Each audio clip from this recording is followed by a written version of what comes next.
আজ আমি এই ভিডিওতে ক্লাস 9-এর দ্য নর্থ শিপ কবিতাটি নিয়ে আলোচনা করব। দ্য নর্থ শিপ উত্তরে জাহাজ ফিলিপ লার্কিনের লেখা। The poet and the text এখানে কবি পরিচিতি দেওয়া হয়েছে এবং কবিতাটির মূল বিষয়বস্তু তুলে ধরা হয়েছে। Philip Arthur Larkin 1922-1985 was a renowned English poet and novelist.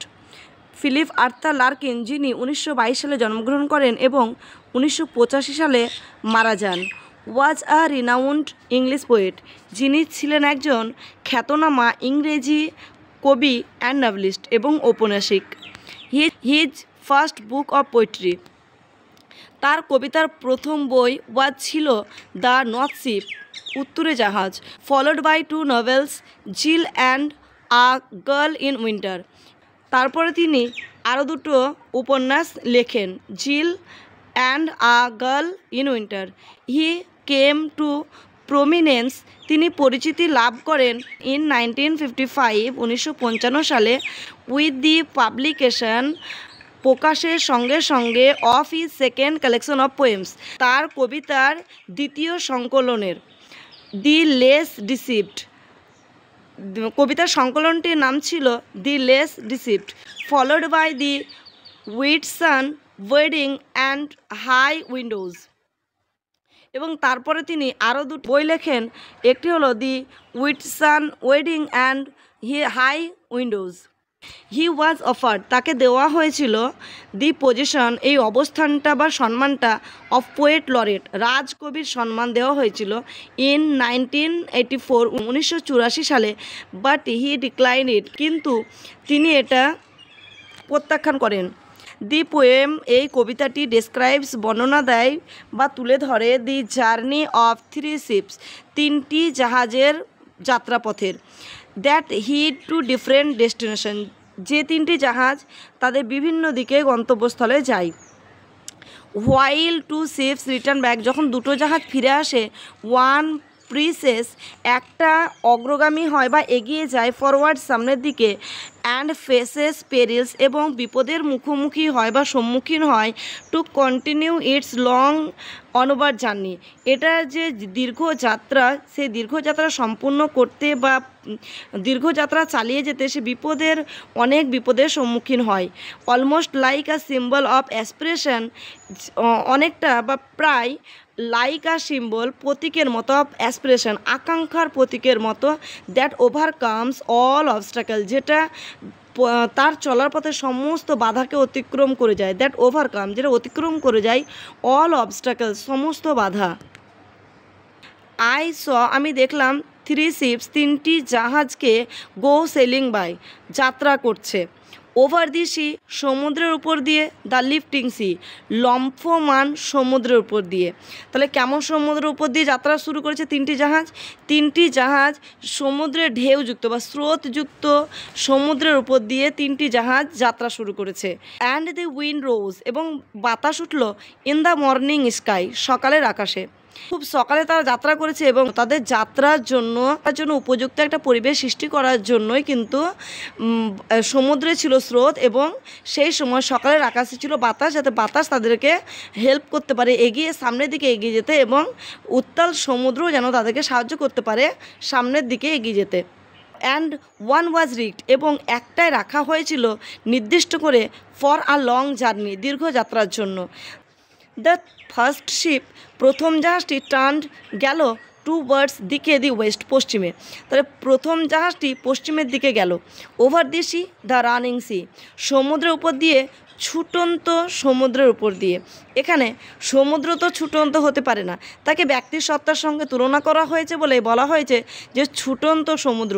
And by the wind, এবং বাতাসের দ্বারা, ওয়াজ অল পসেসড, এই প্রথম জাহাজটিকে বাতাস যেন দখল করে নিল বা অধিকার করে নিল। অ্যান্ড ক্যারিড, এবং বয়ে নিয়ে গেল, টু আ রিচ কান্ট্রি, এক ধনী দেশে বা এক সমৃদ্ধশালী ধনী দেশে। The second turn towards the east, দ্বিতীয় জাহাজটি গেল পূর্বের দিকে। Over the sea, the quaking sea, দ্বিতীয় জাহাজটি গেল কম্পমান সমুদ্রের উপর দিয়ে। And the wind hunted it, এবং বাতাস তাকে তাড়া করলো, লাইক আ বিস্ট, একটা পশুর মতো, টু অ্যাঙ্কার ইন ক্যাপটিভিটি, বন্দিদশায় আবদ্ধ করতে বা সমুদ্র তীরে নোঙর করতে। দ্য থার্ড শিপ, তৃতীয় জাহাজটি ড্রোভ গেল টু ওয়ার্ডস দিকে দি নর্থ, উত্তরে। তৃতীয় জাহাজটি উত্তরের দিকে গেল।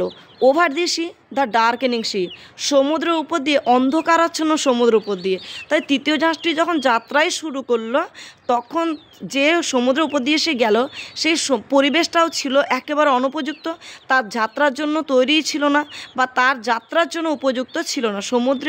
সমুদ্রটাও যার উপর দিয়ে সে যাত্রা করবে সেই সমুদ্রটাও কিন্তু তার জন্য উপযুক্ত ছিল না, সমুদ্র ছিল অন্ধকারাচ্ছন্ন। But no breath of wind, বাতাসের কোনো শ্বাস বা নিঃশ্বাস বা বাতাস কেম ফোর্থ, এগিয়ে এলো না। অ্যান্ড দি ডেক্স, এবং সেই জাহাজের পাটাতনগুলো সোন, চকচক করছিল বা জলজল করছিল, ফ্রস্টলি, হিমশীতলভাবে বা তুষারে ঢাকা, তুষারাচ্ছন্ন হয়ে বা হিমশীতলভাবে সেটা জলজল করছিল। দ্য নর্দার্ন স্কাই, উত্তরের আকাশ, রোজ, উঠে গেল, হাই অ্যান্ড ব্ল্যাক, অনেক উঁচুতে এবং কালো হয়ে, উত্তরের আকাশ অনেক উঁচুতে উঠে গেল কালো হয়ে। Over the proud unfruitful sea, এবং এই তৃতীয় জাহাজটি গেল গর্বিত বা অহংকারী নিষ্ফলা সমুদ্রের উপর দিয়ে। ইস্ট অ্যান্ড ওয়েস্ট, পূর্ব এবং পশ্চিমের, দ্য শিপস, জাহাজ দুটো, কেম ব্যাক, ফিরে এলো, হ্যাপিলি অর আনহ্যাপিলি, কেউ দুঃখে কেউ সুখে। But the third went wide and far, কিন্তু এই তৃতীয় জাহাজটি গেল অনেক দূরে, ইন্টু অ্যান আনফরগিভিং সি, এক ক্ষমাহীন সমুদ্রের মধ্য দিয়ে। Under a fire spilling star, অগ্নিক্ষরা নক্ষত্রের নিচে, অগ্নিঝরা নক্ষত্রের নিচ দিয়ে সে যাচ্ছিল। অ্যান্ড ইট ওয়াজ রিগড, এবং এটাকেই নির্দিষ্ট করে রাখা হয়েছিল, ফর আ লং জার্নি, এক দীর্ঘ যাত্রার জন্য। দি নর্থ শিপ, উত্তরে জাহাজ, এই টেক্সটটা আমাদের টেক্সটের অন্তর্ভুক্ত করার একটাই কারণ যে আমাদেরকে নর্থ শিপের মতো হতে বলেছে। আমাদেরকেও মাঝপথে আমাদের যাত্রা ছেড়ে দিলে হবে না, থেমে গেলে হবে না, আমাদেরকে অনেক দূর এগিয়ে যেতে হবে আমাদের নিজের চেষ্টায়, তবেই আমরা জীবনে সফলতা চূড়ায় পৌঁছতে পারবো বা আমরা আমাদের গন্তব্যে পৌঁছতে পারবো। ওয়ার্ড নোটগুলো দেখো। Rigged means to equip a boat or a ship for a long journey, একটা জাহাজ বা একটা নৌকোকে দীর্ঘ যাত্রার জন্য নির্দিষ্ট করে রাখা বা বেছে রাখা। কুয়েকিং, কুয়েকিং মানে কম্পমান, স্টিয়ারিং কম্পমান। ক্যাপটিভিটি বন্দি দশা, ইমপ্রিজনমেন্ট যেমন আবদ্ধ করে ফেলা বা বন্দি করে ফেলা। আজকে আমি এই ভিডিওতে দ্য নর্থ শিপ কবিতাটি নিয়ে আলোচনা করেছি। পরের ভিডিওতে এই কবিতার সমস্ত প্রশ্ন উত্তর নিয়ে আলোচনা করব। ভিডিওটি যদি তোমাদের ভালো লাগে অবশ্যই ভিডিওটিতে একটি লাইক দেবে এবং একটি কমেন্ট করবে এবং চ্যানেলটিকে সাবস্ক্রাইব করে পাশে থাকা বেল আইকনটি অন করে রাখবে, যাতে পরবর্তীতে এই ধরনের কোনো ভিডিও আপলোড করার সঙ্গে সঙ্গে তোমরা তার নোটিফিকেশন পেয়ে যাও। ভিডিওটি সম্পূর্ণ দেখার জন্য ধন্যবাদ।